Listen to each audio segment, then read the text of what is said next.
हे भिलाई के कर्मवीर जगों में तुम्हें जगाने आया हूँ, 100 धर्मों का धर्म एक बलिदान बताने आया हूँ। उठो भिलाई, कैद हुआ है दलालों की जंजीरों में। इन कर्मचारियों के पास ना घर है रहने के लिए और ना ही किराया देने के लिए है। आत्महत्या की स्थिति में आ गए हैं ये कर्मचारी। ऐसी स्थिति में क्या ये घर छोड़ने चाहिए इनके? ईमानदारी से सेवानिवृत्त कर्मचारी लाइसेंस में है, वो पैसा दे रहे हैं, उनको खाली कराया जा रहा है। ये होश में आ जाएं, अन्यथा भिलाई को ये खंडहर बनाना चाहते हैं, जैसा इन्होंने नंदिनी को बनाया, जैसा इन्होंने राजरा को बनाया। इस भिलाई के लिए अपनी जवानी बर्बाद की है, खून दिया, पसीना दिया, भिलाई को सम्मान बचाया, गौरव बचाया। अब भिलाई प्रबंधन हमारा छत छीनने की तैयारी कर रहा है। अगर आप लोगों की मांग पूरी नहीं होती तो आप आगे और क्या एक्शन लेंगे? इससे बड़ा उग्र आंदोलन होगा।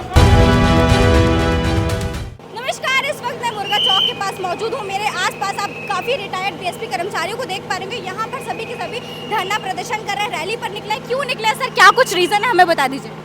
हमारा ये है कि हमारे भिलाई इस्पात संयंत्र के सेवानिवृत्त कर्मचारी, जिन्होंने 38 से 40 साल तक भिलाई इस्पात संयंत्र में अपना खून पसीना पूरी जवानी दी, आज भिलाई में अवैध कब्जे होते जा रहे हैं। जो किराया नहीं पटा रहे उनको रखा जा रहा है। बीएसपी प्रबंधन में 5-7 दलाल अधिकारी हैं जो अपना जेब भर रहे हैं, और जो लोग जो ईमानदारी से सेवानिवृत्त कर्मचारी लाइसेंस में है, वो पैसा दे रहे हैं, उनको खाली कराया जा रहा है। ये होश में आ जाएं, अन्यथा भिलाई को ये खंडहर बनाना चाहते हैं, जैसा इन्होंने नंदिनी को बनाया, जैसा इन्होंने राजरा को बनाया, जैसा इन्होंने अभी सेक्टर 6 को बनाया है। हम भिलाई को बर्बाद नहीं होने देंगे। हमने भिलाई बसाई है, हमारे पूर्वजों ने बसाई है, हम ही भिलाई को बचाएंगे। और ये दलाल अधिकारी जो दलाली में लगे हैं, ये अवैध कब्जेधारियों से खाली कराए। हमारे जमानी दिए हुए अधिकारियों को न छेड़े, अगर ये छेड़ेंगे तो इनके लिए बुरा होगा। मैम, इतने सारे कर्मचारी लोग आज आप लोग यहाँ पर आए हो, बाइक रैली कर रहे हो, तो क्या कुछ परेशानी आपको फेस करना पड़ा था तब जाके आप यहाँ पर पहुँचे हो? देखिए, ये सारे जो कर्मचारी हैं, ये सेवानिवृत्त कर्मचारी हैं। प्रत्येक कर्मचारी 60, 65, 70 साल का हो चुका है। इनके घरों की सब बात आई है, प्रबंधन ने बात नहीं मानी, तभी उतर के आए हैं। जिस घरों में ये रह रहे हैं वो मलबा है, उन घरों का 24 रुपए स्क्वायर फीट के हिसाब से ले रहे हैं, जबकि इनको पेंशन मिलता है 1200-1500 इनको पेंशन मिल रही है। मकान का किराया 10,000, 12,000, 15,000, 20,000 आ रहा है। क्या ये दे पाएंगे? अब सोचिए, किस नैतिकता के आधार पे है? और जो घर है वो 50 साल पुराने हैं।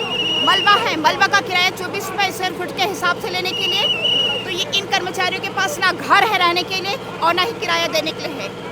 आत्महत्या की स्थिति में आ गए हैं ये कर्मचारी। ऐसी स्थिति में क्या ये घर छोड़ने चाहिए इनके?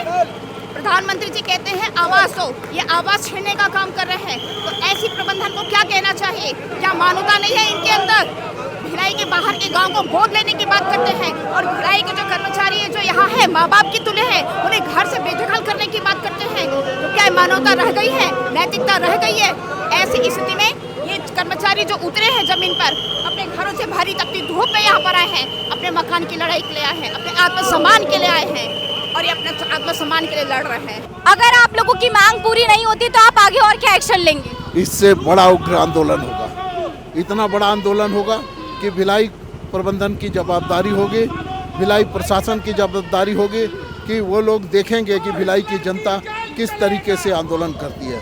वैसा आंदोलन शायद भिलाई में कभी न हुआ। बताइए अंकल, क्या क्या परेशानियों का सामना आपको करना पड़ा है?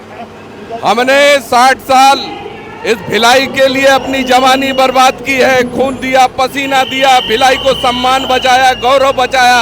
अब भिलाई प्रबंधन हमारा छत छीनने की तैयारी कर रहा है, और हमारे ऊपर भारी भरकम किराया लादने की तैयारी जो किया है, उसको तब तक लड़ाई जारी रहेगी जब तक किराया वापस न लिया जाए और हमें रिटेंशनधारियों को लाइसेंस पूर्वक क्वार्टर न दिया जाए, तब तक ये लड़ाई हमारी जारी है। और ये लड़ाई लगातार हर मोर्चे पर होगी। और भिलाई के वे लोग जो भिलाई को अपनी जागीर समझते हैं, मैं उनके लिए ये बताना चाहता हूँ, हे भिलाई के कर्मवीर जगों में तुम्हें जगाने आया हूँ, 100 धर्मों का धर्म एक बलिदान बताने आया हूँ। उठो भिलाई, कैद हुआ है दलालों की जंजीरों में, और ये दलालों से मुक्त कराने के लिए सेवानिवृत्त कार्मिक कल्याण संघ सड़कों पे आ चुका है। और ये भिलाई को जगाने के लिए आज सीटी बजाओ आंदोलन के नाम से यह कार्यक्रम की शुरुआत है। जय हिंद। तो इस प्रकार से हमने बीएसपी कर्मचारियों से जो रिटायर्ड हो चुके हैं उनसे बातचीत की, उनकी परेशानी को समझा, क्या कुछ उन्हें कहा, आपने भी देखा। अब देखना ये होगा कि जिम्मेदारों के पास ये कब तक पहुंचता है और वो उनकी तरफ से क्या डिसीजन आता है। आगे की अपडेट्स हम आपको देते रहेंगे ऐसी अन्य खबरों के लिए। बने रहिए केपी न्यूज़ के साथ। धन्यवाद।